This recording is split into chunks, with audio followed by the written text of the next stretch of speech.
Hello, in today's video I'll show you how to fix THERMOMIX TM6 that won't switch on.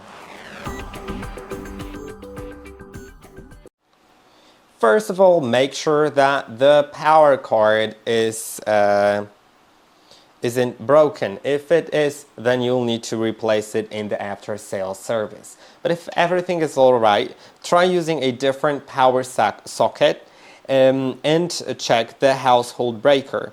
After that's done, if it still doesn't work in different sockets, it's great to check it in different rooms, like move it to a different room and plug it in so it's connected to a different breaker circuit.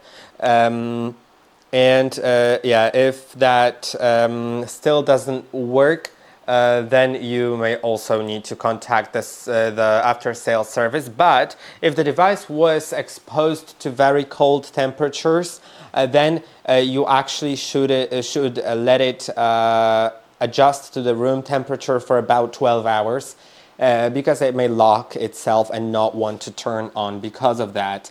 I hope that this video was helpful. Don't forget to like and subscribe, and I'll see you in the next one.